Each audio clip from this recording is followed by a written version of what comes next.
Salam damai dan bahagia Bapak dan Ibu guru semuanya. Selamat datang di modul Menciptakan Dunia yang Lebih Baik. Dalam topik kali ini, perdamaian dan konflik. Ya, konflik menjadi bagian yang normal dalam keseharian kita. Ada saja benturan dalam kehidupan yang terjadi karena perbedaan, yang berujung pada sebuah konflik. Sejatinya konflik memang tidak perlu dihindari. Namun bagaimana memahami dan mencari solusi yang efektif untuk penyelesaiannya? Nah, pernahkah Bapak dan Ibu guru menemukan pengalaman peserta didik terkait adanya konflik ini? Kita akan mengunjungi Bapak Dwi Saiful di SMA Negeri 2 Kendal untuk melihat apa yang sudah dilakukannya untuk mendukung peserta didik agar lebih efektif memahami, menyelesaikan konflik, dan menciptakan perdamaian.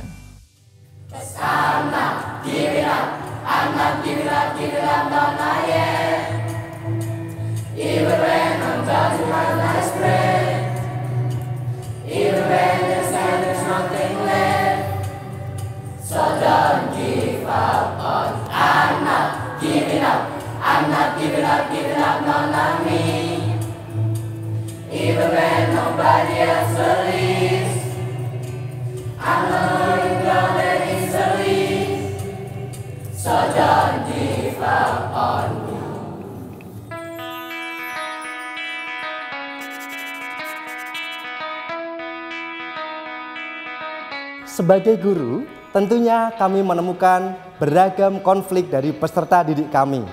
Ada saja konflik yang ada, misalnya karena perundungan, berbeda pendapat, rebutan pacar, atau konflik karena ingin bersaing menjadi yang terbaik di kelasnya.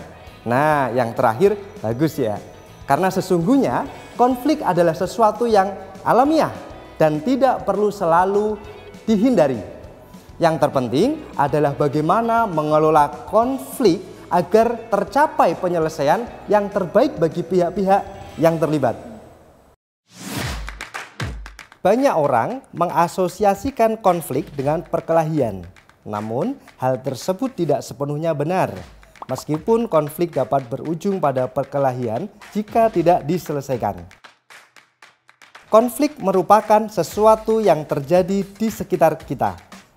Antara individu, keluarga, komunitas, organisasi, dan negara.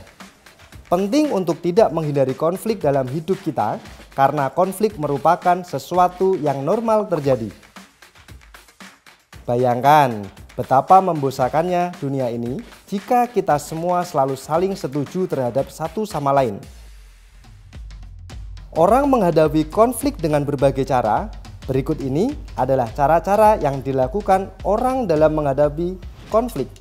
Yang pertama, kompromi adalah cara merespon konflik atau kedua belah pihak merelakan sedikit dari apa yang mereka inginkan untuk berusaha menemukan jalan tengah. Ini terkadang disebut sebagai sebuah situasi yang saling menguntungkan atau win-win situation. Yang kedua, agresi, yaitu si harimau. Ini terjadi ketika satu orang berusaha untuk memaksa atau mengintimidasi seseorang untuk melakukan sesuatu dengan cara tertentu. Perkelahian secara fisik, berteriak, menghina, atau memanipulasi adalah contoh-contoh cara agresi. Yang ketiga, kepatuhan atau submission, di mana satu pihak menyerah dan membiarkan pihak lain menjalankan sesuatu sesuai dengan pilihan mereka. Yang keempat, meminta bantuan kepada yang berwenang. Ini terjadi ketika satu atau kedua belah pihak meminta seseorang dari posisi yang lebih tinggi untuk menyelesaikan konflik mereka. Yang kelima, bekerja sama. Ini terjadi ketika orang-orang berusaha mencari sebuah solusi bersama-sama, berkolaborasi mencari cara kreatif untuk saling memahami satu sama lain. Yang keenam, menghindar atau menunda. Ini terjadi ketika orang-orang menghindar dari konflik dengan cara bersikap seolah-olah tidak ada masalah. Oke, kita akan memasuki tema atau topik berikutnya tentang perdamaian dan konflik. Nah, menurut kalian nih, penyelesaian konflik yang efektif dan tidak efektif itu bagaimana ya? Saya Pak, Oh iya, silahkan. menurut saya intimidasi tidak efektif Pak, karena itu terjadinya palsu, terus jadi manipulatif juga. Pasti nanti ada banyak gesekan, kan itu nggak baik. Nanti ada orang tersakiti bagaimana? Iya, luar biasa. Ada lagi? Oh iya, silahkan. Saya kompromi yang efektif Pak, karena semua akan merasa happy dan senang Pak, jadi nggak ada yang marah-marah. Iya, luar biasa. Ada yang lain? Saya Pak, Mas Alvano? menghindar Pak, menghindar itu tidak bagus karena menurut saya konflik itu tidak untuk dihindari tapi didekati dan dicari cara mengelolanya agar bisa damai semua Pak. Iya, luar biasa. Harus damai begitu ya. Tepuk tangan untuk jawaban dari teman-teman kalian.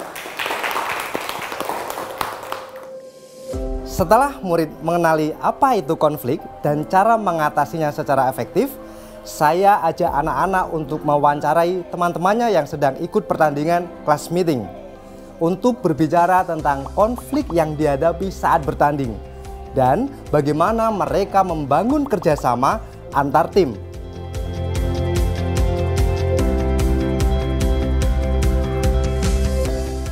Ya, langsung wawancara di bawah. Silahkan. Ya.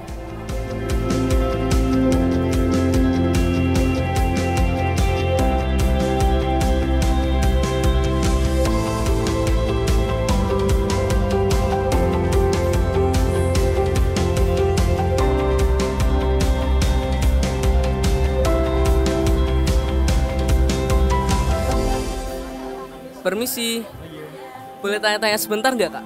Boleh. Menurut kamu konflik itu penting nggak? Penting. Menurut aku penting. Penting sih, Kenapa Kak? karena konflik itu menciptakan jiwa yang lebih kompetitif sehingga terbangun kerjasama antar tim. Karena kalau kita bisa mengalahkan konflik, kita akan menjadi pemenangnya. Soalnya konflik itu yang terbesar di dalam diri kita adalah ego kita. Karena dengan adanya konflik itu menciptakan motivasi pada diri kita sendiri untuk lebih maju. Jadi konflik itu perlu dihindari atau dihadapi Mbak? Ya justru harus dihadapi dong. Gak usah konflik-konflik deh. Kita main happy-happy aja sih. Menang kalah urusan belakangan. Ya penting gak penting sih. Konflik kalau satu tim juga nggak enak juga. Lebih baik kita kerjasama, lebih efektif, biar sama-sama juara juga. Terima kasih ya.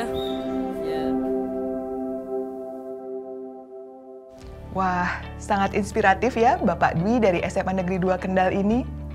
Semoga pembelajaran kali ini bisa menjadi motivasi bagi Bapak Ibu guru sekalian untuk selalu memberi yang terbaik, mendorong peserta didik agar paham, kenal, dan bisa menjadi solusi dari tiap konflik yang dihadapi mereka. Jadi, terus semangat ya Bapak Ibu. Jangan pernah lelah menyebarkan virus perdamaian untuk kita semua.